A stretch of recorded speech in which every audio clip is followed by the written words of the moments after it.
Hey, all my Crimsonites, and welcome to the Crimson Cure channel, where we embrace our femininity, increase our womanly value, and celebrate our brothers. So join me on our feminine journey to learn, heal, and grow.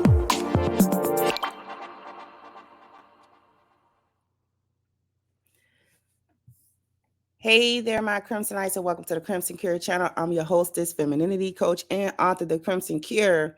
And this is my perspective. So we got a bunch of chicks mad.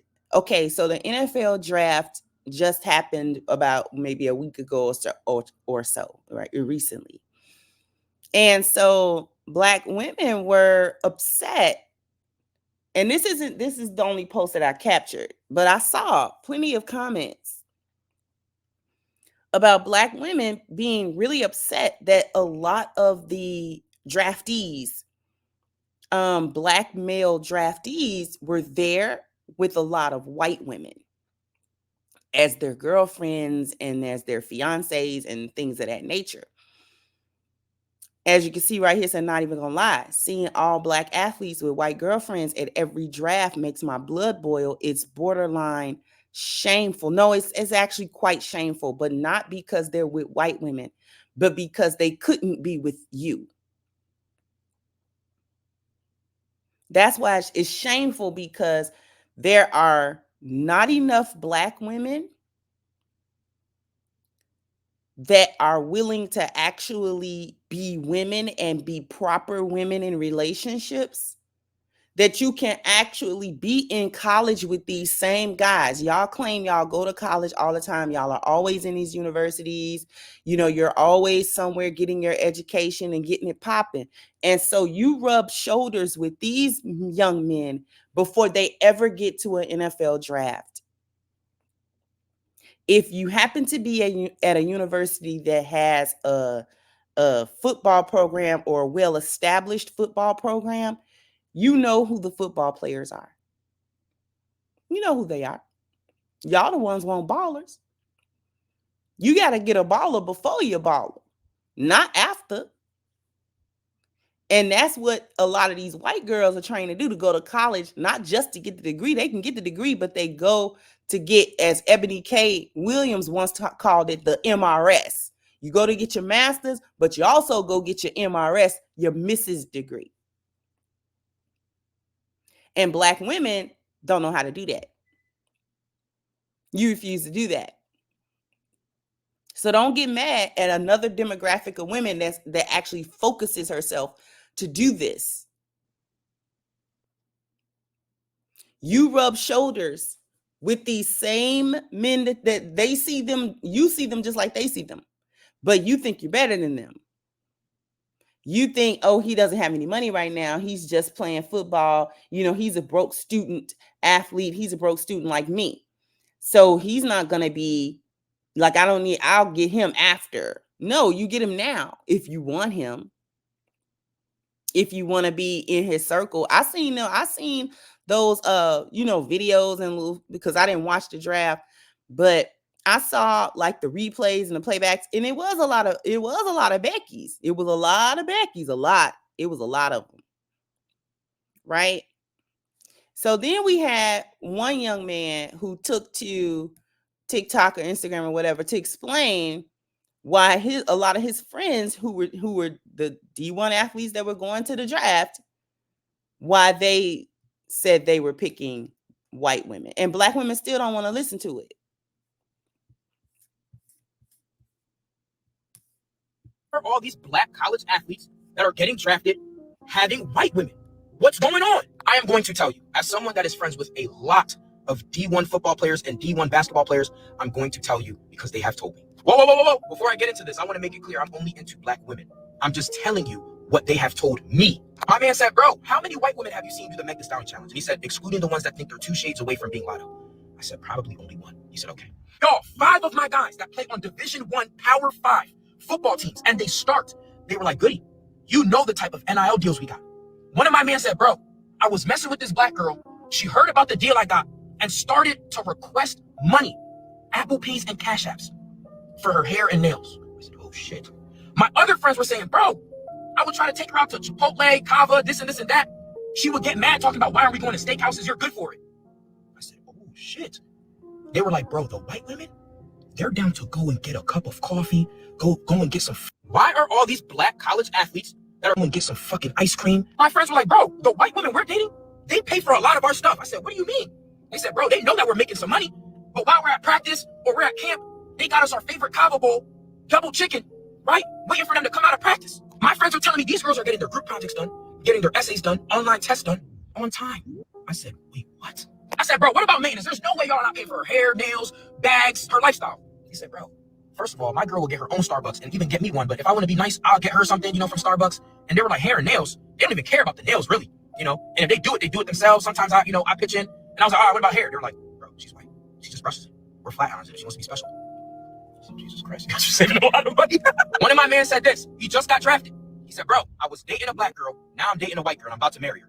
He said the difference between the black girl and the white girl, the biggest difference is the white girl knows when to shut the fuck up. This is what they told me. Do with the information as you please. If it takes me 10 to 15 years to find a black woman that's compatible with me, that's what I'm going to do. But this is what they told me. I'm going to get some fucking ice cream.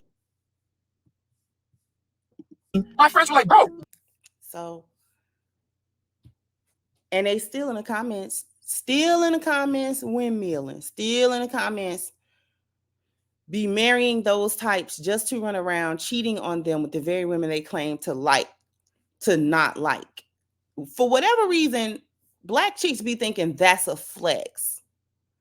Black chicks think that to be the side piece is somehow the flex over the wife. If a man happens to cheat on his wife with you, that doesn't make you better than the wife. I don't know when side chicks gonna pick it up. And it's not your business how him and his wife view each other, how she views herself or whatever, because you shouldn't even be involved. The fact that, let's break that down. The fact that they can come get you to be the side chick and you knowingly be the side chick, that means your integrity was so low that you were willing to be some man's side chick, but you can't fathom being another man's wife. All of this stuff about, what he doing the women wrong. Y'all claim y'all are so empowered with women and y'all claim y'all love women so and love each other in the sisterhood. Why would you do a fellow woman like that? You should not even be available to be chosen to be a side piece. Let's start there. Why are you available for that position? So your integrity is shot all the way around. And then the females that men step out for are literally the women that they don't see the value in. They see sex in you. They literally see, I can do much less for you and get everything I want out of you for very little effort. Very little effort. But we're not even going to go down the rabbit hole of cheating and all that kind of stuff. They're focusing on that and still not focusing on what he said. Now they're trying to talk about how not innocent the white girls are. Just that I work with mostly white men. They tell me, y'all, them white girls do way more than us as far as thought behavior goes. They just don't get judged. No, they just don't get caught. They have enough self-respect. Let me tell y'all something about the general body of white women. They are hoes. The general body of white women is hoish. Okay, these are the chicks that do all kind of, they feel like they college years is for a couple of things. To get the education. They feel like it's time to get all the sexual experimentation out of the way, whether that's lesbian experiences, fighting around, trains, whatever. They call themselves, that's their experimental years. Right before they get out of college or right after, they clean it up. And then they go into wife mode and look for husbands. And then this is how they coming out with husbands. And then they just never speak of they thought behavior ever again. They just never talk about that anymore. And they get a boy that wasn't around them when they was doing the thought stuff. They get a boy from somewhere else. They manage not to come up with kids to prove the thought behavior. And they manage to separate themselves from the thoughts. They also manage not to post it all on social media and to glorify other hoes. They don't glorify them hoes. They don't get on, they don't get on there and do Meg the Stallion challenges. They don't do that. They don't do sexy red challenges. They won't do it. They like twerking too. They like sucking D. They like busting it open. They love doing all of the stuff that Black chicks glorify to do. It's just that y'all can't keep y'all mouth shut about the foolishness you do, and they manage to keep their mouth shut about the foolishness they do. Thus, the public imagery of them is not slutty like it is for you. In other words, they hide they slut stuff, and they slut shame each other. They hide it. Yeah, she may have did that. I was in college. I was 19, 20. It's a long time ago. And she a soccer mom now. She got 3-4 kids by that man. That man don't know her college history and being a hoe. She move away. That's why she go to college way somewhere, not her hometown. She come back to her hometown. Them boys don't know she doing all that. Even if they might figure it, they ain't got no proof of it. And we know white women like doing stuff like that because way back in the day, in the 90s and stuff, girls going wild, college girls going wild. Them was white girls. But they tamped that down. They was like, no, we're not going to have that to be our public image that represent us and what we do and what we about. Yeah, we do the thought stuff, but we're not going to praise that. We're not going to allow our public appearance value to be determined by the whole stuff that we do. We're going to let the hoes be the hoes. If y'all stupid enough to get caught on camera doing thought stuff and hoe stuff, then let that be you. But what we're not going to do is publicly champion it. We're not going to do it, and we're not going to cape for it. We're not going to cape for it. Whether we participated or not, we're not going to cape. Black women cape for it. Sexy Red get up here and act a fool. All them chicks. I ain't got to go down the name. All them chicks get up there and act a fool. And if anybody come and say, man, Black women need to have a classier demeanor about them and have a better demeanor about them, y'all will jump that person and be like, nah, Black women have fun. Why come we got to be judged? Okay. So if you think you're not supposed to be judged, that's fine. But let me tell you a little secret. The world is judging you. You are judged. The consensus of Black female imagery and appearance value is that we are all sluts. And that is because the vast majority of Black women publicly champion slut behavior. They publicly get behind and support the hoes. Black women now have prostitution culture. White women don't. Culturally now, Black women have prostitution culture. It's a whole culture now with Black women. White women don't do that.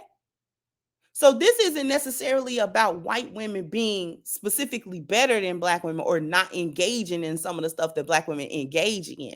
What it is about the mindset of not only white women, but any non-Black woman. She just don't get that mindset. They're not immersing themselves in prostitution culture, and Black women glorify it.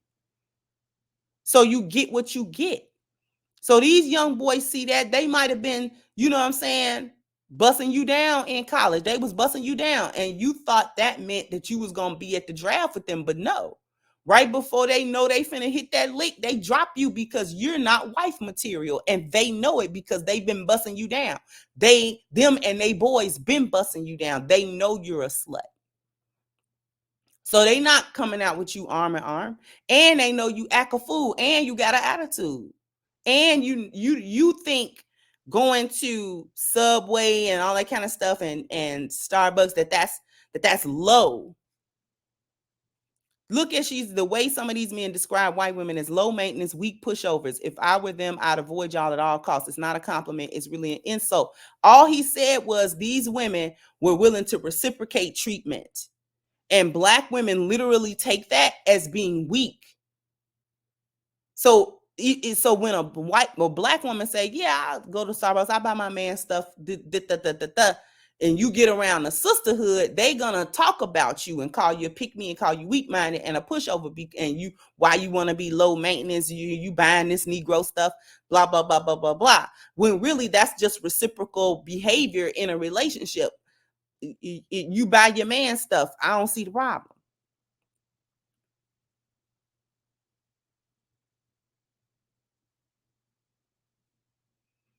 Y'all literally think that's being weak, making sure that you stay at a certain level.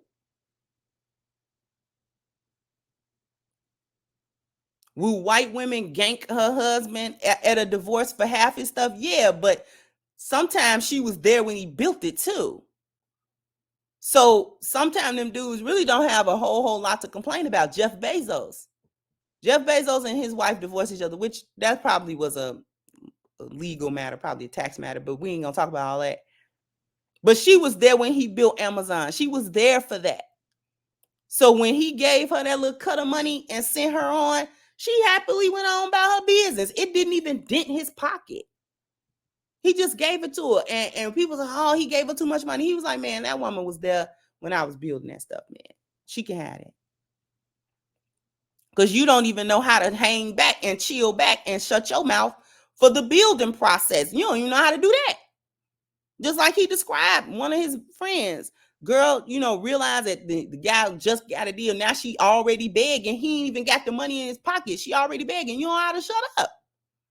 You don't know how to just chill and just hang back. Play it cool. Y'all don't know how to do none of that.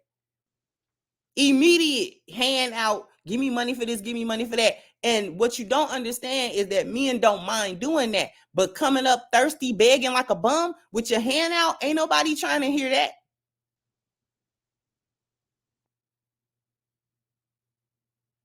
Y'all just mad because white girls is slicker than you. White girls is a little bit more, you know what I'm saying? Like they know how to keep it under wraps.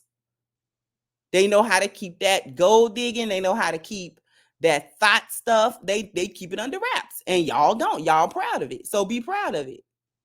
These are the results. Jump down in the comment section. Let me know what you think. Like, share, subscribe to the channel if you have not. Once again, I'm your hostess, The Crimson Cure, and this was my perspective. Bye-bye, Crimsonites.